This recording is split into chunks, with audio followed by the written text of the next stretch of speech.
sumber daya manusianya banyak. Jadi kita bisa membuat Indonesia jadi lebih baik. Caranya gimana kontribusi kita untuk negara? Salah satu kontribusi saya adalah melalui VTube. Karena melalui VTube kita bisa membantu begitu banyak orang. Kita nggak cuma lihat diri sendiri. Kalau soal punya uang, ada penghasilan, dapat duit, sudahlah. Sudah pasti dapat, nggak mungkin nggak. Kalau nggak dapat, Anda nggak lagi di VTube itu namanya. Kalau Anda lakukan dengan serius, kalau Anda kerjakan, uang itu udah pasti ada. Pasti. Cuman masalahnya bukan cuma uang. Tapi apakah kita bisa membantu orang lain? Apakah kita bisa membantu tim kita untuk bisa sama-sama sukses seperti kita?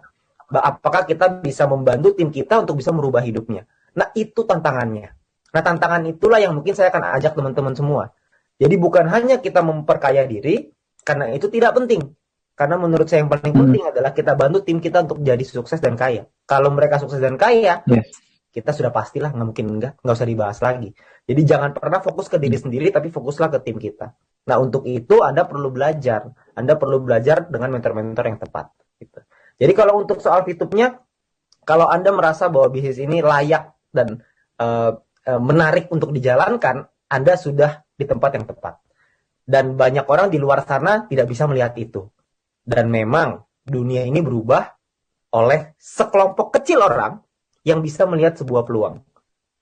Mark Zuckerberg ketika membuat Facebook itu ditolak oleh teman-teman kampusnya. Tapi beliau tetap jalanin. Dan sekarang ada yang percaya, ada yang tidak percaya. Yang percaya sekarang menjadi salah satu orang terkaya di Amerika. Dan orang yang tidak percaya tentunya sekarang gigit jari. Nah, mungkin teman-teman kita juga sama. Orang melihat VTube dari sebelah mata. Tapi kalau kita bisa melihat VTube dari kacamata yang berbeda, kita bisa melihat peluangnya di situ. Selamat untuk Anda. Nah, tapi bukan cukup sampai di sana. Ketika Anda sudah melihat peluangnya, Anda juga mesti paham bagaimana Anda membangunnya. Bagaimana cara Anda untuk mengembangkannya. Karena kalau Anda sudah bisa mengembangkannya, maka Anda bisa bukan cuma membuat hidup Anda dan keluarga Anda jadi lebih baik, tapi Anda juga bisa bantu ribuan, ratusan ribu, puluhan ribu, bahkan mungkin jutaan orang di Indonesia bisa berubah hidupnya karena Anda. Jangan main-main dengan sebuah keputusan. Karena keputusan yang saya ambil beberapa bulan yang lalu, ternyata berubah menjadi berkat bagi begitu banyak orang. Saya juga nggak nyangka. Dan mungkin Anda juga tidak nyangka sekarang. Sekarang Anda tidak lihat, tapi Anda lihat 5 bulan lagi, 6 bulan lagi, tahun depan, Anda akan menjadi dampak buat bukan cuma keluarga Anda, tapi banyak orang di Indonesia. Ini kenapa TV-TV nasional nggak mengekspos? Adakah clue kapan e-commerce keluar? Oke. Gojek, Grab, Uber disebut TV nasional, VTube kok tidak? Oke, Gojek, Grab, dan Uber disebut di TV nasional sekarang, bukan ketika dia bangun. Ketika Gojek tahun 2015 nggak ada Pak di TV. Itu boro-boro di TV, di SMS mungkin ada. Tapi kalau di TV kayaknya nggak ada. Kalau misalkan sekarang tentu saja gitu. Tapi kita lihat VTube 5 tahun lagi, jangankan di TV Pak, di bioskop juga ada mungkin nanti. Ada. Ya, kalau misalkan iPhone, kapan bisa daftar? Nah, iPhone ini juga satu kendala ya. Karena iOS-nya sulit untuk di-adapt dengan aplikasi kita. Jadi nanti sudah disiapkan solusinya, tapi lagi dalam proses. Terus kalau untuk tadi e-commerce, e-commerce ini problemnya adalah di perizinan. Sekali lagi ini model bisnis kita ini terlalu, kalau bahasa Yamaha selangkah ke depan, tapi ini kayaknya beberapa langkah ke depan gitu ya. Ini terlalu depan nih, sampai sulit untuk kita jelasinnya aja, bikin mudengnya aja susah gitu. Jadi kita perlu waktu. Jadi mungkin prediksinya mungkin tahun depan kayaknya deh. Ya, karena kita butuh dari manajemen sih lebih tepatnya ya. Manajemen negosiasi dan penjelasannya itu butuh lebih lengkap. Mereka butuh yang lebih jelas. Karena birokrasi di Indonesia kita semua sama-sama paham ya. Semuanya butuh waktu. Jadi kita butuh waktu untuk menyesuaikan itu. Tapi tentu saja kita mau banget supaya e-commerce itu jalan secepatnya. Itu perusahaan akan jauh lebih sehat lagi gitu. Jadi tentunya kita juga akan perusahaan juga akan mengupayakan supaya jalan terus. Supaya e-commerce ini bisa running gitu. Tapi kita juga nggak mau melampaui koridor hukum.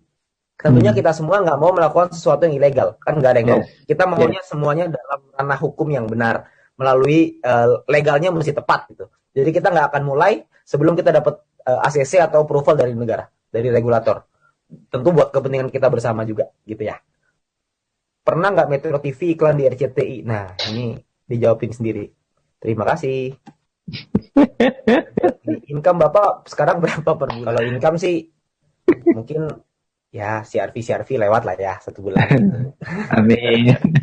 CRV kebelilah, CRV 1 bulan tuh kebeli. Gitu. Lumayan lah, lumayan untuk punya keleluasaan dalam segi finansial. Kalau misalkan dibilang kaya raya banget, enggak juga lah, masih banyak banget lah yang lebih kaya, yang punya gudang garam juga lebih gila-gilaan gitu. Tapi kalau misalkan keleluasaan dari segi income, dari segi pengeluaran, ya makan-makan nggak mikir lah gitu. Makan-makan nggak mikir. Ngomong-ngomong, kapan manajemen berkantor di Indonesia? Nah, ini juga salah satunya nih ya. Ini juga kebetulan lagi dibahas, jadi sekalian. Kantor di Indonesia juga sedang dipersiapkan. Karena kita juga sama-sama tahu bahwa bisnis di Indonesia, kantor harus di Indonesia. Jadi kantor itu juga lagi dipersiapkan. Karena kemarinan ini kita memang peledakannya terlalu cepat. Jadi mau nggak mau harus ada manajemen yang dadakan dulu. Nah, sekarang ini sudah mulai running, lagi dipersiapkan untuk kantor di Indonesia. Jadi nanti kalau kantor ada di Indonesia pasti akan di-announce lah. Gak mungkin nggak. Ya karena saya yakin nanti kantornya itu nggak tahu deh itu kayak apa, tawuran mungkin di dalam situ ya. Saya nggak tahu deh. Bakal rame banget pasti yang datang. Tapi nanti pasti akan dikasih lihat. Boleh lihat jempol yang bisa membawa kesuksesan. Wih, mantap. Wih, jempolnya mantap. Jempolnya mantap nih. Susah nih jempolnya. Kenapa untuk registrasi harus berusia 18 tahun? Karena kalau di bawah 18 tahun nanti kita ditangkap sama Depnaker. Karena tidak boleh mempekerjakan orang di bawah umur. Yang hadir kasih 10 VP masing-masing. Waduh, daripada saya kasih ikan, lebih baik saya kasih pancingannya. Kenapa kalau searching di Google tentang VTube, pasti yang keluar adalah VTube penipuan. Oh iya tentu saja, karena perusahaan bagus harus dijelek-jelekan dong. Karena perusahaan jelek mau diapain lagi? Kapan izin Kominfo balik? Kenapa kita harus pakai NIK? Oke. Izin Kominfo ini masalah waktu ya. Jadi ini juga sama. Jadi kalau misalkan proses legalnya ini sudah mendekati fase akhir. Jadi ketika itu sudah selesai, maka semua izin juga pasti akan dipulihkan. Cuma itu butuh waktu aja untuk penyelesaian sedikit lagi. Jempolnya panjang banget ya, gak buntet. Makanya rezekinya panjang. Bisa aja dulu waktu gua susah nggak begitu. Kenapa harus pakai nick? Karena kalau nggak pakai nick, nanti satu orang bisa bikin ID banyak banget dong. Karena kan harus diverifikasi apakah manusia atau robot, kan gitu. Kalau misalkan isinya robot semua kan pusing. Jadi kan harus ada KYC namanya. Jadi perlu ada yang diituin lah, yang dicek gitu. Ini udah gampang banget loh, cuma NIK doang. Harusnya tuh nggak begini nih. Harusnya tuh ada selfie-nya, ada fotonya, ada apa gitu. Harusnya ada beberapa lagi. Betul. Berarti Vito masih di R&D terus ya? Oh itu tentu saja jelas. Karena yang namanya bisnis, kalau misalnya tidak bertumbuh terus, maka bisnis itu akan mati. Seperti contoh, kita ambil contoh paling gampang. Bluebird sama Gojek. Siapa sih yang dulu yang punya Bluebird itu salah satu orang terkaya di Indonesia loh. Top 50 kalau nggak salah, terkaya di Indonesia. Sekarang, Bluebird ini ketika dibangun, itu gak ada yang berani melawan tuh. Taksi nomor 1 pasti Bluebird, gak ada lawannya. Ada Bluebird, Silverbird, GoBird, semuanya. Wheelbird juga ada di situ. Gak ada satu orang pun yang bisa menyangkal bahwa Bluebird itu taksi nomor 1 di Indonesia. Nah, tapi ketika Gojek itu muncul, Gokar itu muncul, terjadi terjadi ribut gitu antara supir Gokar dengan taksi. Katanya ini nggak fair lah, apalah segala macam. Dari pihak Bluebird itu juga ngotot, tidak mau beradaptasi dengan perubahan, nggak mau ikutin dengan online. Yang terjadi adalah Gojeknya sekarang membeli sahamnya Bluebird. Jadi yang tadinya kompetitor, Bluebird tadinya di atas, sekarang Bluebird mau nggak mau bekerja sama dengan Gojek gitu. Jadi namanya bisnis harus terus berubah. Begitu juga dengan Vito, pasti akan ada perubahan. Kalau Anda tanya akan berubah atau enggak, dijamin pasti akan berubah. Karena kalau nggak berubah, kita akan punah. Jadi mau nggak mau harus seperti itu. Bapak sendiri menjalankan misi dengan modal 0,3 apa fast track? Ya tentu saja 0,3 Bapak. Zaman saya pertama kali bergabung, EC aja tidak dibuka. Tidak ada EC, mau beli sama Sopo. Tentu saja pakai gratis, mau pakai apa lagi? Dulu 0,3 tuh seru sekali loh. Betul.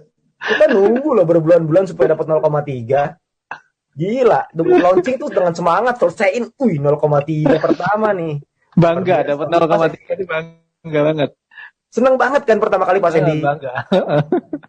Di tengah dengan kisruhnya ketika lagi di awal ya. Tapi 0,3 pertama itu seru banget. Ini terakhir ya. Kalau dapat calon VTuber yang kritis dan pernah telepon pihak OJK dan dapat info VTube termasuk entitas kali ini maksudnya ya. Entitas yang masih proses penarikan izin, itu kita gimana jawabnya Pak? Kalau saya nih, ini Anda perlu tanya lagi ya sama Pak Sandy ya. Kalau saya Kalau ketemu dengan orang yang sebegitu kritisnya, pengen tahu semuanya, pengen supaya telepon OJK lah, ntar dia telepon ke Kominfo lah, dia telepon ke presiden lah, semua mau ditelepon sama dia untuk memastikan supaya bisnisnya jalan. Gak taunya dia cuma mainnya misi gratis toh. Kalau saya boleh milih, kayak gitu biasa saya Nina boboin. Biar bobo aja, jangan dibangunin, karena repot. Karena lucu, orang itu mau ikut bisnis yang fresh. Yang namanya bisnis fresh selalu ada tantangan di awal.